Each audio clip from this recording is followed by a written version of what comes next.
दोस्तों, कई बार ये देखा है कि ज़िंदगी की छोटी-छोटी परेशानियों से हम बहुत टूट जाते हैं, बहुत निराश हो जाते हैं और कई बार ऐसा लगता है कि ज़िंदगी जीने लायक है ही नहीं।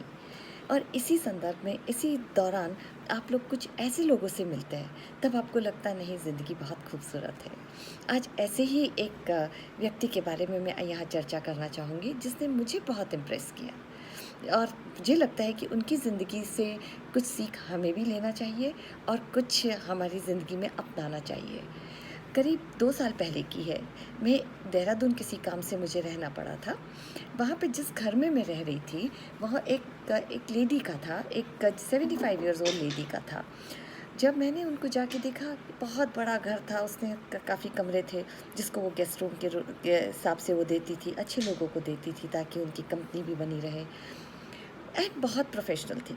जो डीलिंग किया था उसमें कहीं इमोशंस के पुट बहुत कम थे। अगर उन्हें कुछ करना है या उन्होंने जिस तरह से उन्हें जो चाहिए था वो उन्हें लेना आता था। अक्सर मैं देखती थी, वहाँ रहने के दौरान मैंने ऑब्ज़र्व किया कि ये लेडी हैं, अकेली रहती हैं, 75 इयर्स ओल्ड हैं, पर कभी मैंने उन्हें दुखी नहीं देखा, कभी उन्हें निराश नहीं देखा। मैंने कई बार सोचती थी, क्या ये सच में अकेली हैं या इनके साथ क्या इनका कोई नहीं है? एक बार ऐसे ही आउट ऑफ क्यूरियोसिटी मैं उनके पास बैठी हुई थी। मैंने कहा, आंटी, ये बताइए कि आपके इतना खुश रहने का राज क्या है?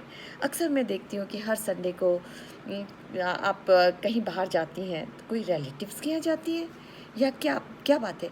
तो उन्होंने जो मुझे कुछ बताया, वो मैं आज आपके साथ शेयर करना चाहूँगी।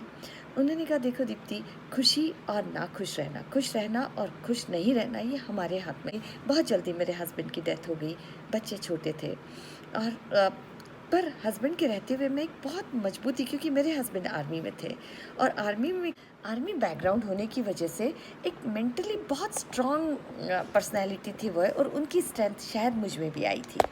जब अचानक उनकी डेथ हो गई, दोनों बच्चों की ज़िम्मेदारी मेरे ऊपर थी, पर उस वक्त भी मैं नहीं घबराई। उस वक्त एक बहुत मजबूती से कि मुझे आगे बढ़ना है और आगे ही नहीं बढ़ना है, ज़िम्मेदारियाँ पूरी करनी है, ज़िम्मेदारी पूरी करने के साथ मुझे भी खुश रहना है। जो है ज़िंदगी, उसके साथ एडजस्ट करना है, उसके साथ मुझे जीना सीखना है। मैंने कहा, आपने ये सब किया कैसे? क्योंकि हर व्यक्ति ये चाहता है कि मैं खुश रहूं, हर व्यक्ति चाहता है कि मैं अपनी ज़िंदगी के साथ जो परिस्थितियाँ उसके साथ एडजस्ट कर लूं, पर हर व्यक्ति के साथ वो हो नहीं पाता है। तो उसमें उनका कहना था कि एक्चुअली होता कुछ नहीं है, ये जो भी करना है आपको अपने हिसाब से करना होता है।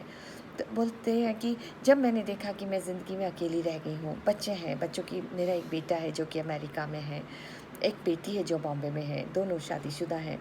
मैं चाहूँ तो उनके पास जाके रह सकती हूँ। बेटी बहुत अच्छे हैं, हमेशा मुझे बुलाते भी हैं, हमेशा मुझसे कंप्लेंट करते रहते हैं कि आप अकेले क्यों रहते हो, आप मेरे पास आके क्यों नहीं रहते।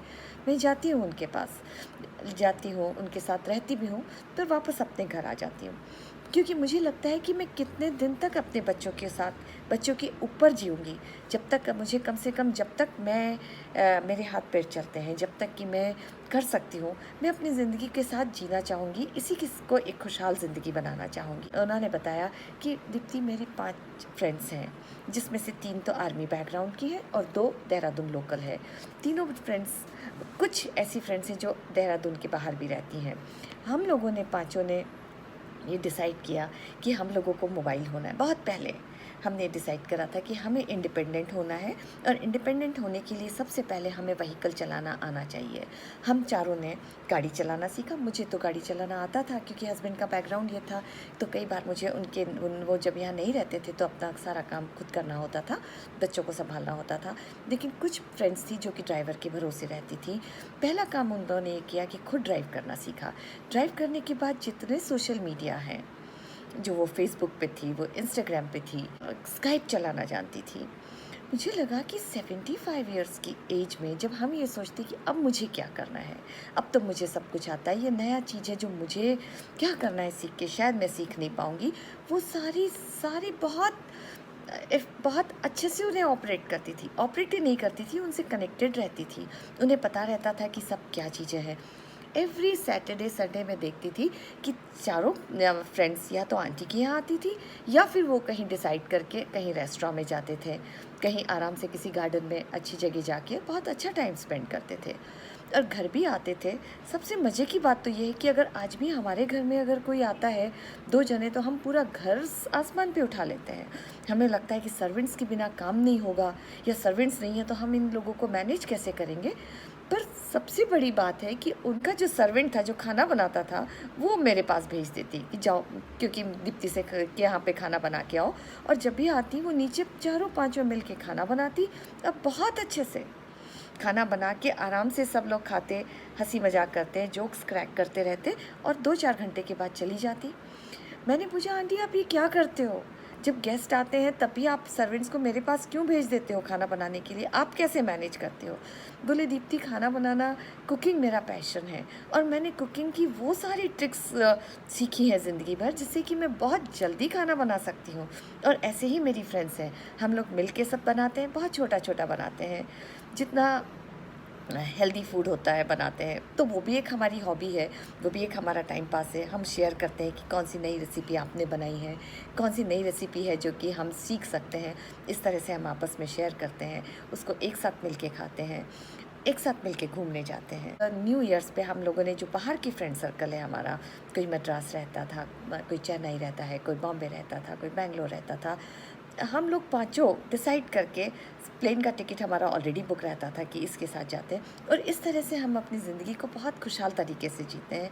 मतलब एक निराशा जो ज़िंदगी में आ गई थी हस्बैंड के नहीं रहने से, पर उसको हमने एक आशा में बदल दिया, एक खूबसूरत ज़िंदगी में बदल दिया। दोस्तों, यही जीने का एक कला है। हम लोग छोटी छोटी बात में बहुत जल्दी निराश हो जाते हैं, बहुत जल्दी अपनी हिम्मत तोड़ देते हैं। ऐसा कौन व्यक्ति है जिसकी की ज़िंदगी में निराशा नहीं आती, जिसकी ज़िंदगी में दुख नहीं होता, जिसकी ज़िंदगी में सब कुछ अच्छा होता है? ये हम पे है कि हम उन परिस्थितियों में भी कैसे खुश रह सकते हैं।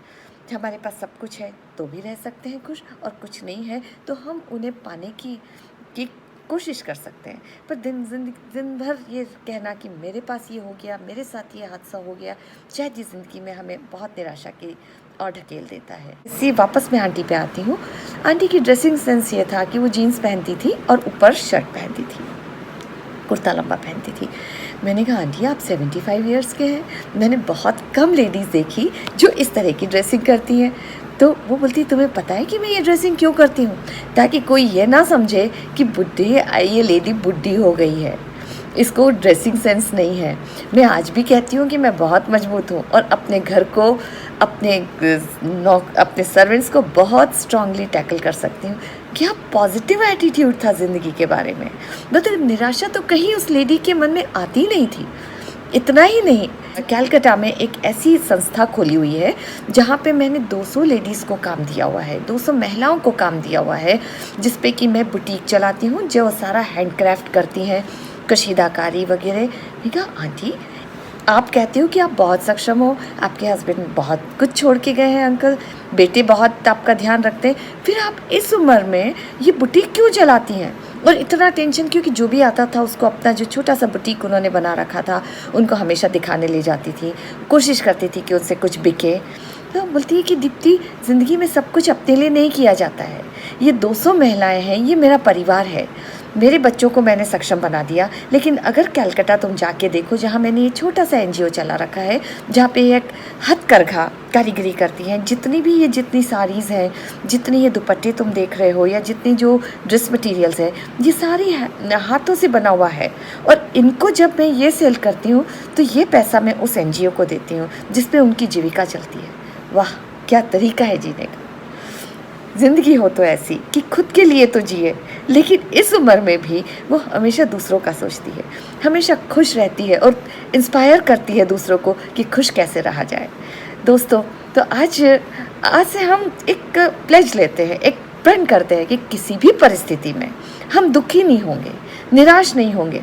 आशा करती हूँ कि शायद इस आंटी की लाइफ से कुछ प्रेरणा, कुछ बात में आपको मोटिवेट कर सकी हूँ। आप भी ध्यान रखिए, खुश रहिए। इस कोविड के एरा में घर रहिए, सोशल डिस्टेंसिंग नहीं करना है आपको, सिर्फ फिजिकल डिस्टेंस जरूर करिए, लेकिन सोशली सबसे कनेक्टेड रहिए। Thank you.